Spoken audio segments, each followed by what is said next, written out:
Welcome to another edition of Tuscaloosa Talks. I'm here with one of the rock stars in our community. You might even say an angel in our community, Dr. Karen Thompson-Jackson. How are you doing today? I'm doing fine. Now, I know this podcast is actually going to air at the beginning of the new year, but before we started, we learned something about each other we didn't know. Yeah. You are a December 26th, baby. Yes. And I'm a December 27th. Yes. Capricorn. That's right. I had no idea. So we both know there's no such thing as a birthday. I know.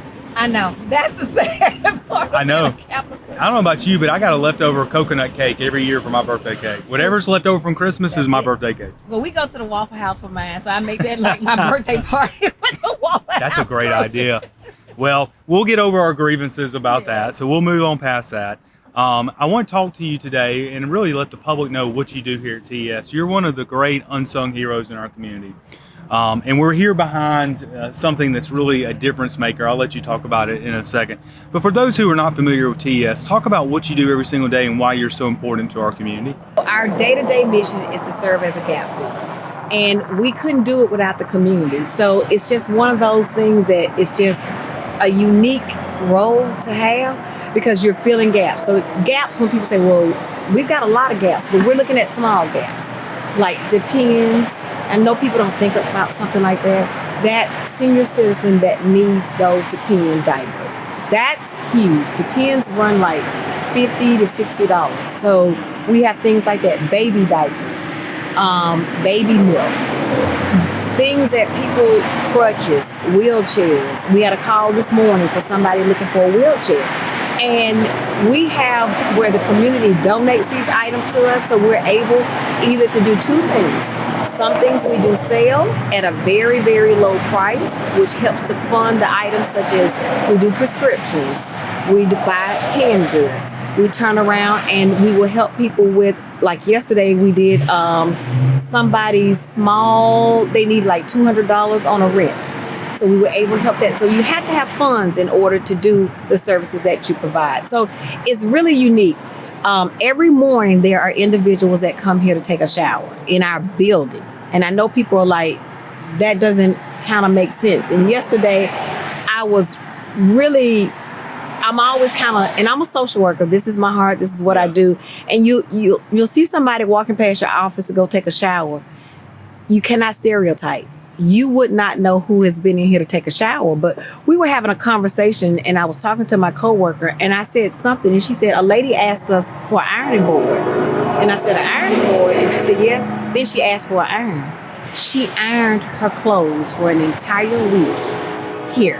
Amazing. In order to go to work. Well, and there by the grace of God can go any of us. And one of the things that you do so well here at TES, and we talked about this, we toured your facility before starting this podcast, is making certain that people that donate know there's accountability. It's just not giving something away. Talk about some of the things that TES does to ensure the accountability with whether it's monetary donations or gifts or anything that people drop on. And I think that's one of the great joys. I've been here 32 years as executive director. When you were 5. Started when I was 5. That's amazing. And most people don't stay in this role as an ED this long. So I think I'm the longest one so far for our area. Most people don't do this, so I know what's going on. And this is also my town. This is my home. This is my community. And when you give to TES, it's personal. And I understand that there are needs out there, but I also understand that you work. This is your hard-earned money. And I have to vet everybody, and we vet them carefully. So just because you got a heater, I had someone to come in to ask for a heater. We pulled her file. She got a heater in January of 2022. This is December 2022. I'm sorry, I can't give you a heater. I only have a limited amount. So we're not here to do something over and over. And then we talk to other agencies. We talk to individuals. Why is it that you still need this heater? What's going on? And so a lot of times it's just older homes that the house is not properly insulated. I understand that. But I have to be a good steward of that donation that comes to me. So we're very cautious. Yeah. Well, and the city works with TES on our HMIS system, which makes certain that there's not duplication. Yes, we really work hard on that, of putting information in, and then we talk to people. I'm straight up and honest, and I call it real talk with clients. You know, stop trying to hustle everybody and let's figure out what the problem is.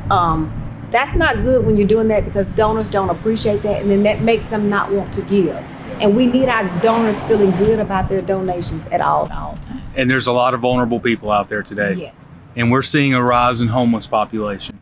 Yes. What do you think's leading to that? Why in the past year have we seen, or because the census is coming up in January where we'll get an exact number, why do we think we're seeing such an increase in homeless? So we've got to, even though the economy is great, like there's help wanted signs everywhere, we still have a population of individuals that cannot meet certain criteria for certain reasons to get jobs. There's certain things, barriers that they have, and they can't seem to jump over all of them. And so some of them cannot receive jobs. We also have a population now that I want to do better, and it's kind of this mentality that, well, I'm not going to take anything. I want a certain job, I need to go back to school, or I need to get a trade. But in the realm of getting those things, it takes time. And so you just don't hop up and get that trade.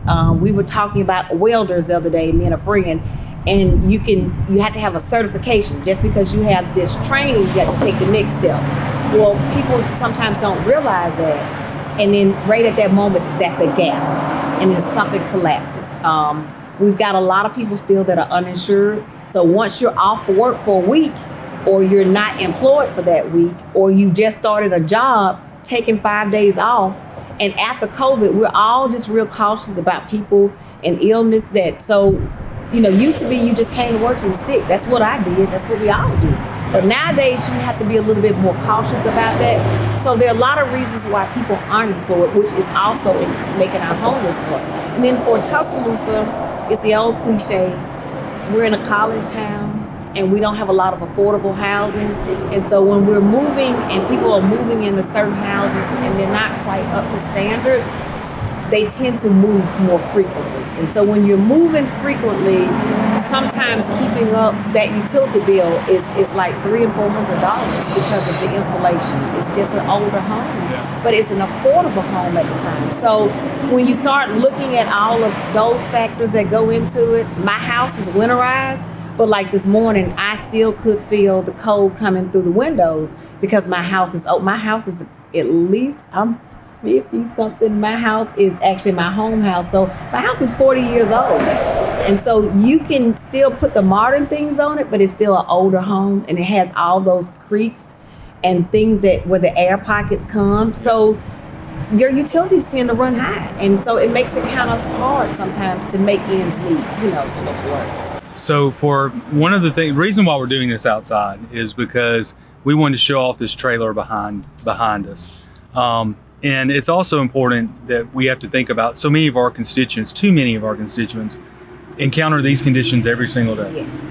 Yes. So behind us it's a trailer, but it's more than a trailer. Talk about it. It's the newest addition to the portfolio here at TES. Talk about why it's important. I am so proud of our city because we could not have made this happen without your leadership, the city council, without LaPerry Howard, Heather Hill, your whole community and federal grants. I mean, y'all drive it. They're angels too. Y'all drive it. I mean, I know people look and say our city's not doing maybe enough in grants, but you have a tiny office that's pushing a heavy load. And so they're out there looking at grants that our city can qualify for, and then they're turning back around and distributing that back out to our agencies that can do the services. So this happens to be one of the projects that is a true blessing that comes from our city. I've learned more about city, municipalities, county, Northport. There's all different things, and under our continuum of care, this is one of the things. And I like when it says continuum of care, because this is one of the caring items that comes out from our city. And I don't think people really know that because we don't get into that. We're looking at it as an agency. People say there are a lot of grants out there, but there are some grants that our city needs to apply for. And that's what we call a collaborative applicant. You are the partner, you are the leader. And that helps us so much because with you putting a stamp on it as a city, you're also vetting that we have some concerns and some issues. Then you're helping us as agencies to go and make things happen. And so it makes a real difference. And this helps our homeless population to get a shower. Yes. How we take that for granted every day. We go take a bath, we go take a shower. for many of our constituents, that's not possible. This helps provide that. It does. And I'm always amazed because I'll get up, take a shower in the morning and run my hot water, and I don't think anything about it. And then one morning, probably stayed in there a little too long, the hot water gets a little cool. Well, you just turn it up and you get more hot water. Here, even at TS and even with these units, eventually the hot water runs out. We still have people that don't complain. I complain to myself when my hot water run out. I was like, oh my gosh, I must have stayed in here too long. I don't have any hot water. They don't complain. That shows you that there is a need. We've even had children that have had to come in. So we're lucky that we're able to work with the city and then go back and talk to the water company, because it's a close-knit family. I mean, y'all do care. And we're able to see like what's going on. Maybe it's a leak. And if a person has a leak, that's a whole nother issue. Trying to get that leaks off, but then the water bill goes up, but then helping them to come up to the city to file and get some of that relief. But at the same time, they need that water, because if it's a leak and it's rental property, you've got to get it fixed. So there are a lot of things that go into it, but there's a great partnership that comes out of it. Now, if somebody wants to, they hear this message today and they want to donate or contribute to TES, how can they do it? Easy. You can go on our website. You can go through, we're a United Way partner. You can look at United Way, and then we're dropped down on there if you need to look. You can, we're right here on beautiful 15th Street, right across from Annette Shelby Park. Yep. So it's not hard to kind of find us. You hear the train in the background. So we're just in a great, cool spot for right now. The great thing is location is key. We moved several years ago, and that was painful, but it's been the best thing. The federal building coming there and us moving has been a good thing. You're not hidden from the public, and they can see what you do every day. I can't say enough what a great job you do for the people of Tuscaloosa. You certainly are. Beyond your work as a school board member, you're a community servant. And I would encourage everyone listening to this podcast or seeing this podcast, please open up your checkbook. If you got write a check to TES, make donations. It's helping people every single day. There's not a day that goes by that our office is not contacted by somebody that needs help. And LaPerry and his team and you make certain that they get the help they need. And it's truly the Lord's work that y'all do. Thank you for doing that. This has been another edition of Tuscaloosa Talks.